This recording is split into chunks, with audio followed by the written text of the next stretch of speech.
Quand tu veux. Ok, donc, bonjour à tous, je m'appelle Charline, je suis interne deuxième semestre de DESMIR, actuellement en anesthésie à Percy. Et je vais vous présenter un topo qui s'intitule Mercure par les pédales. J'ai été supervisée par Jean Devrely, ici près de moi. On va commencer assez classiquement par un cas clinique. C'est un patient qui s'est réellement présenté dans le service. Alors à l'époque, j'étais pas là, mais c'est ma chef, Dr Coé, qui l'a pris en charge.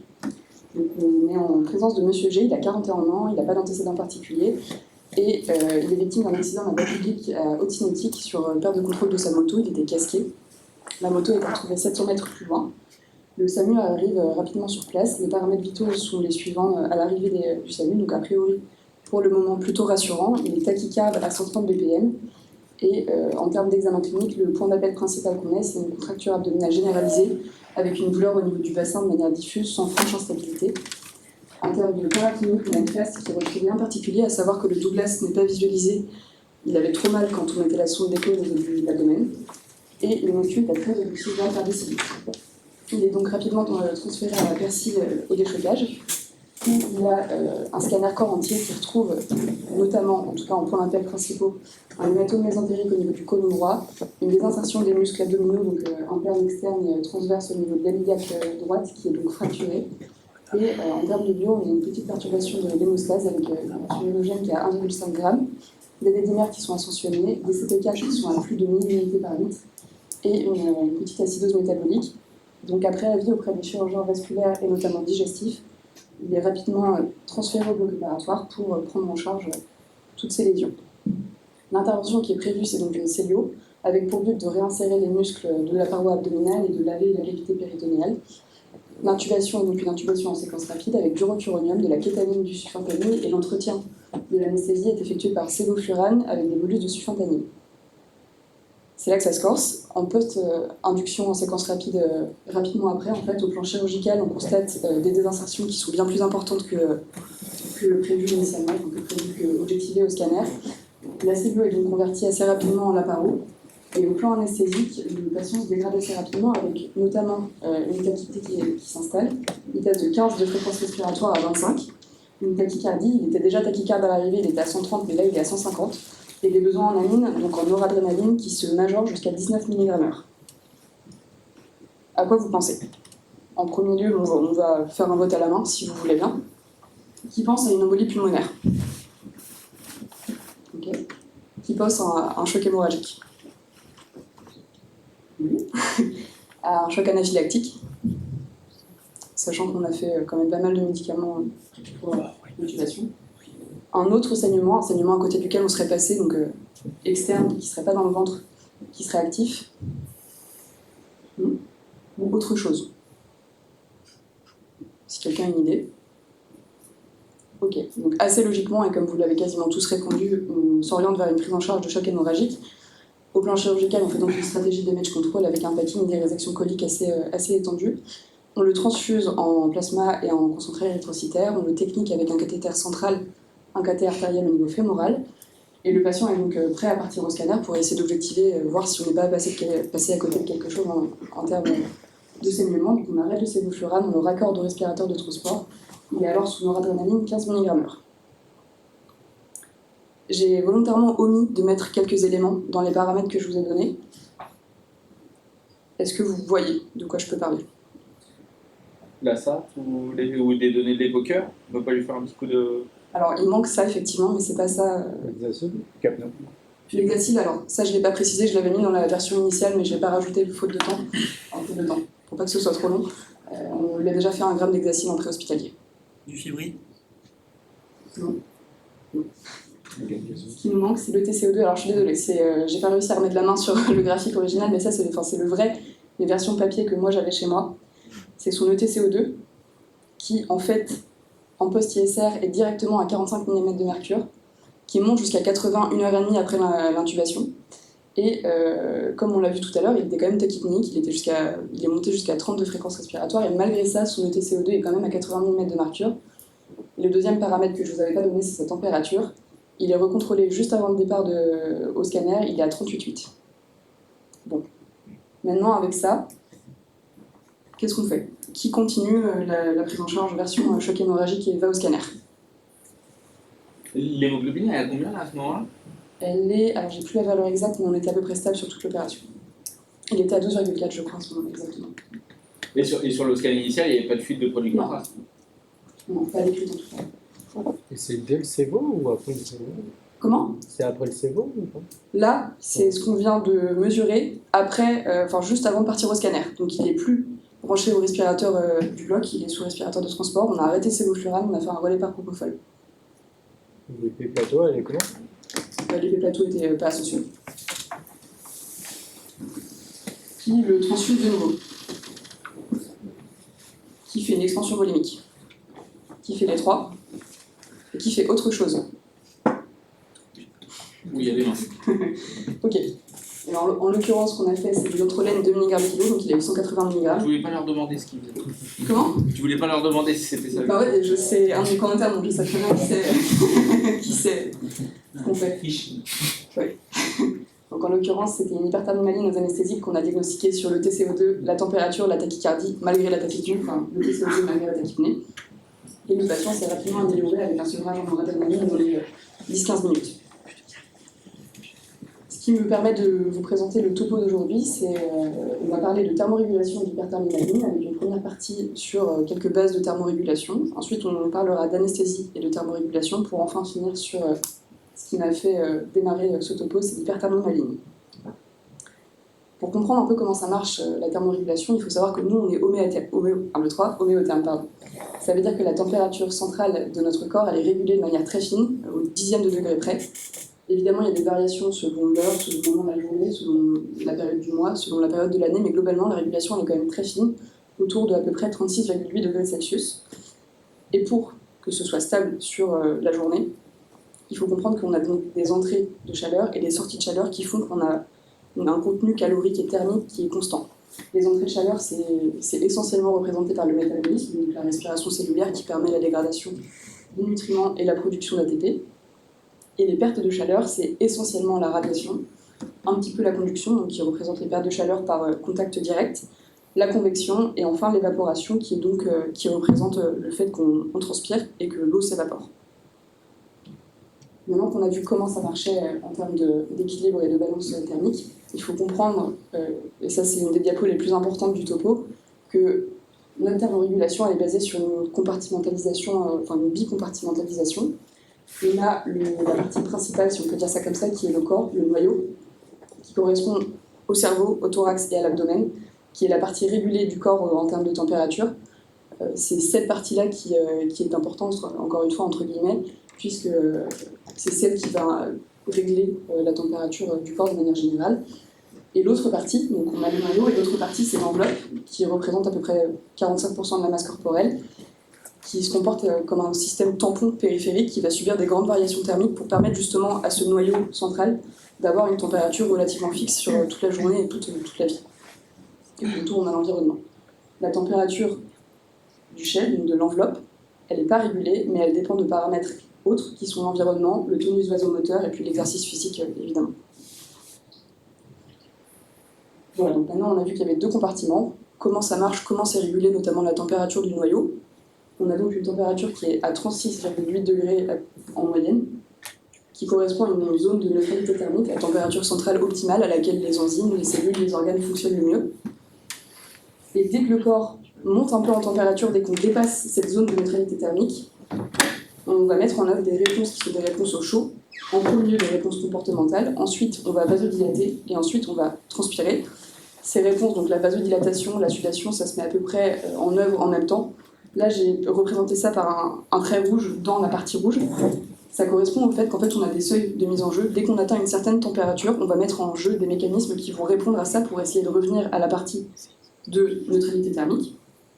Et en bas, quand le corps est un peu plus froid, on a d'autres réponses qui sont en premier lieu les réponses comportementales, en deuxième lieu la vasoconstriction et enfin les frissons, qui eux, pour le coup, donc la vasoconstriction, les frissons, correspondent à des seuils de mise en jeu différents. Donc d'abord, on va vasoconstricter, puis ensuite, si on descend encore un peu plus en température, on va mettre en œuvre le frisson qui va nous permettre de remonter à une température un peu plus optimale. Et ce que cette diapo nous apporte surtout, c'est que j'ai mis en numéro 1, que ce soit en haut ou en bas, les réponses comportementales, puisqu'en fait, c'est les plus efficaces. c'est celle qu'on va mettre en jeu le plus facilement. Quand on a froid, on met un pull. Quand on a chaud, on mange une glace. Et en fait, c'est ce qui va être le plus efficace. Et je voulais aussi vous mettre en avant le fait qu'il y a des seuils de mise en jeu pour les autres réponses. Ça, ce sont les voies impliquées dans la thermorégulation. Globalement, ça résume comment le corps répond au chaud et au froid. Donc on a des thermorécepteurs qui sont périphériques, qui sont centraux, qui répondent soit au chaud, soit au froid. Ça va être envoyé à l'hypothalamus, qui est la zone de contrôle principal de la température. L'hypothalamus, il va faire un peu la balance entre tous les signaux afférents. Il va le comparer à cette zone de neutralité thermique qu'on a vue tout à l'heure. Et en fonction, si la température perçue elle est trop élevée par rapport à ce que ça devrait être, il va répondre, donc avec le système nerveux autonome et les réponses comportementales qu'on a vues tout à l'heure. Il y a donc des réponses au chaud, des réponses au froid, comme on l'a vu sur la diapo d'avant. Ça, c'est un schéma que j'ai tiré d'un article du Lancet 2016 qui a été écrit par Daniel Sessler, qui est un médecin dont je me suis beaucoup inspirée pour ce topo, qui est le pape de la thermorégulation, en tout cas de ce que j'en ai compris. Ça résume à peu près ce que je viens de dire, à savoir les afférences, qui nous envoient des signaux en fonction de la température à laquelle on est, qui sont envoyés à l'hypothalamus, et en fonction, on va avoir des réponses. Donc c'est régulé finement, mais ça peut être perturbé en fonction de l'environnement, on peut être dans des températures extrêmes, ça peut être perturbé également par des toxiques et également par des médicaments. Ça nous amène à l'anesthésie et la thermorégulation. En anesthésie, on utilise des médicaments, qui sont entre autres le desflurane, la fentanyl, le Dexdor et le propofol. Ça, c'est également tiré de l'article du Lancet de 2016 de Daniel Sessler. C'est un article qui nous présente nos réponses lors d'une anesthésie générale en fonction des molécules utilisées. Les traits de couleur, ça correspond aux réponses, donc au seuil dont je vous ai parlé tout à l'heure de mise en jeu des mécanismes de thermorégulation en fonction des concentrations de chaque molécule. Et globalement, ce qu'il faut comprendre et retenir de ce diapo, c'est que plus les concentrations en anesthésique utilisées augmentent, plus les seuils de mise en jeu de mécanismes de la thermorégulation s'écartent. Donc le seuil, enfin l'écart entre les seuils devient de plus important. En gros, ce qu'il faut traduire de ça, c'est que ça perturbe la thermorégulation, ça nous écarte nos seuils de mise en jeu des mécanismes et surtout les réponses au froid. Donc là, on voit bien que la vasoconstriction qui est représentée par les traits rouges, le frisson pardon, qui est représenté par les traits verts, ils ont des seuils de mise en jeu bien moins importants à mesure qu'on augmente les concentrations d'anesthésiques. Et ça explique bon nombre de conséquences qu'on remarque au bloc, notamment le fait que les patients soient plutôt hypothermes, même carrément hypothermes. Donc, encore une fois, j'ai représenté ces seuils. Ça, c'est le petit dessin qu'on avait au début, c'est en situation physiologique sans anesthésie. Et de manière assez grossière, ça c'est avec anesthésie. Ça nous abaisse essentiellement les seuils de réponse au froid, ce qui fait que pour une même température, le corps va mettre plus de temps à réagir pour se réchauffer lors d'une anesthésie générale. Ce qu'il faut tirer comme message de tout ça, donc de l'anesthésie et de la thermorégulation, c'est que l'anesthésie générale, ça induit une hypothermie de par cette perturbation des mécanismes, de par la vasodilatation, l'effet sympatholytique des anesthésiques. Ça induit donc une vasodilatation générale qui redistribue le flux sanguin. Et de par cette redistribution, la température s'abaisse. Les blocs opératoires qui sont refroidis, ça nous fait d'autant plus de raisons de monitorer la température. Et donc, on estime qu'à partir de minimum 30 minutes d'anesthésie, il faut absolument monitorer la température des patients avec une sonde œsophagienne. Pourquoi œsophagienne ? Parce qu'en fait, c'est ce qui va être le reflet le plus proche de la température centrale, puisque le gold standard pour la température centrale, c'est la température au niveau de l'artère pulmonaire. Et que la sonde œsophagienne, elle va à peu près en face. Ça nous amène enfin à ce qui m'a fait réaliser ce topo, c'est l'hyperthermie maligne. L'hyperthermie maligne, c'est quoi ? C'est une pathologie pharmacogénétique, donc c'est sur des bases génétiques, mais induites par des médicaments, qui sont qui sont des anesthésiques halogénés, donc tous ceux qu'on utilise, le sévoflurane, desflurane, et la succinylcholine, qui induisent un état d'hypermétabolisme qui se traduit essentiellement par une hyperthermie, qui est donc une température supérieure à 38 degrés. On ne connaît pas parfaitement la prévalence, ça varie en fonction des auteurs. Il y a une prédominance masculine, et puis ce qui est intéressant surtout, c'est que maintenant qu'on comprend mieux la maladie, la mortalité elle est quand même passée de 90% à peu près il y a 30 ans à 5% aujourd'hui. Comme je l'ai dit, c'est une pathologie pharmacogénétique, donc il y a un support génétique à ça. Et pour l'instant, les deux mutations principales qui ont été identifiées, c'est RIR1 et CAPNAS1, qui sont des gènes qui codent pour des protéines de la cellule musculaire squelettique. C'est des noms un peu compliqués, mais on va détailler un peu ce que c'est. Donc, CACNAS1, c'est un gène qui code pour un canal calcique. C'est ce canal-là qu'on voit ici. Le canal L, DHPR, c'est pour dihydropyridine récepteur, parce que c'est un récepteur au dihydropyridine. C'est un canal calcique qui est ouvert via la dépolarisation de la cellule musculaire et qui, une fois qu'il est ouvert, laisse passer du calcium dans la cellule. Ça nous amène à RIR1, le récepteur à la ryanodine, qui est pour le coup lui également un canal calcique, mais qui ne se trouve pas sur la membrane cellulaire, mais sur la membrane du réticulum sarcoplasmique. Et lui, il est activé par le premier afflux calcique médié par DHPR. Il va également provoquer un afflux calcique, mais cette fois-ci depuis le réticulum vers la cellule. Ce qui fait que les deux combinés, en fait, ont un afflux de calcium qui permet la contraction musculaire. Ça, c'est des cours de lycée. Je ne sais pas si vous vous en rappelez, mais donc le calcium se fixe sur la troponine, ce qui permet l'interaction actine-myosine et donc la contraction cellulaire. Voilà, un petit schéma de rappel pour tout le monde. L'afflux calcique, l'interaction actine-myosine, qui permet le glissement des fibres de myosine et des fibres d'actine les unes contre les autres. Et puis ensuite, le deuxième élément qui est important en dehors du calcium, c'est l'ATP, qui permet, avec son hydrolyse, le retour en position initiale pour se préparer à un nouveau cycle de contraction. Et cette hydrolyse, elle provoque de la chaleur. Et ça nous amène à notre sujet principal, l'hyperthermie. Dans l'hyperthermie maligne, les patients, ils ont donc des mutations de RIR1 et de CACNAS1 qui font que ces canaux calciques sont dérégulés, enfin pas en permanence, mais sous-halogénés et sous-succinylcholine.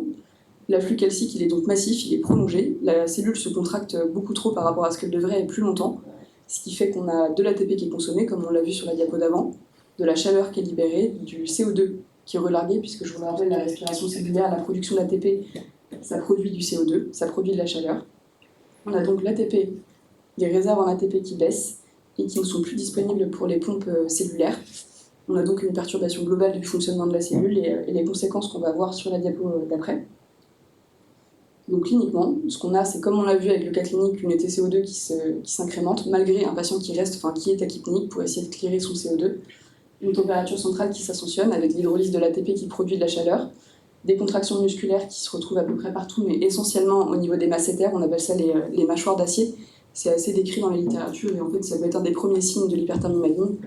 Le patient est tachycarde et en termes de biologie, il y a une rabiomolyse, donc comme je l'ai dit tout à l'heure, perturbation des membranes cellulaires, donc les cellules se lisent, rabiomolyse, ascension des CPK, acidose métabolique, et puis en fait ce qui fait décéder les patients essentiellement c'est l'ACIVD associé.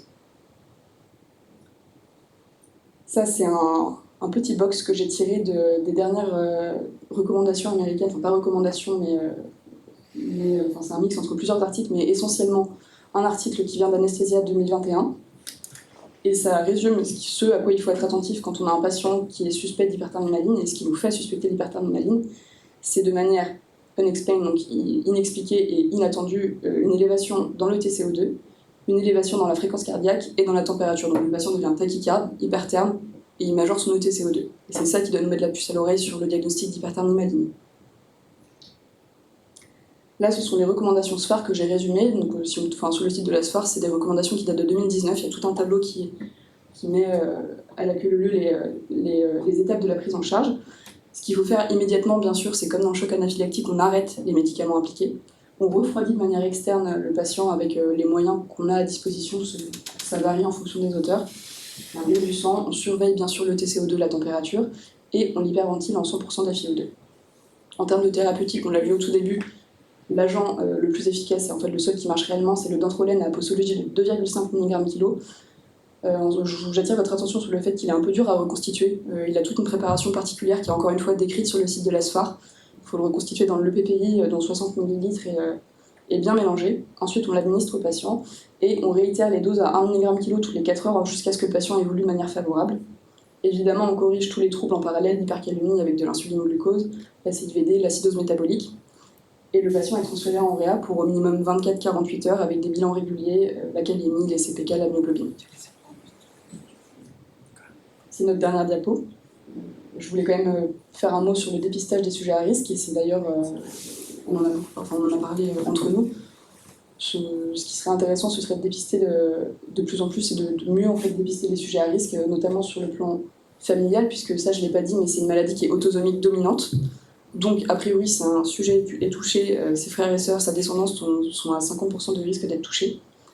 Donc bien insister au niveau de l'interrogatoire sur est-ce qu'il y a des antécédents d'hyperthermie maligne dans la famille, chez vos frères et sœurs, chez vos parents. En termes de diagnostic, il y a 2 méthodes. La première, c'est le test génétique, mais je ne vais pas trop m'étendre là-dessus, puisqu'en fait la sensibilité n'est pas énorme, on est à 50% de sensibilité, c'est une recherche de mutation RIR1. Et en fait, ce qui est pratiqué en France notamment, et puis en Europe de manière générale, et aux USA, c'est le test de contraction in vitro. C'est un test où en fait on fait une petite biopsie musculaire, et on regarde si le muscle réagit à la méthane, à la caféine, et ça a quand même une très bonne sensibilité de 99%. Caféine, je ne sais pas pourquoi, je me suis posé la question, j'ai pas eu la réponse. Et les perspectives, c'est que en fait, là je vous ai parlé de RIR1 et de CACNAS, mais en fait il y en a plein d'autres qui sont impliqués. Il y a plein de myopathies également qui sont en lien avec l'hyperthermie maligne, notamment sur ces histoires de canaux calciques, de mutation de la cellule squelettique. Donc c'est tout un panel qui reste encore à explorer. Et puis il y a également la question du lien avec l'hyperthermie d'effort qui se pose. Les mécanismes ne sont pas tout à fait les mêmes. Il y a des liens qui ont été établis, enfin pas clairement établis, mais il y a un rapprochement qui a été fait sans qu'il y ait d'entités physiopathologiques vraiment clairement définies entre les deux.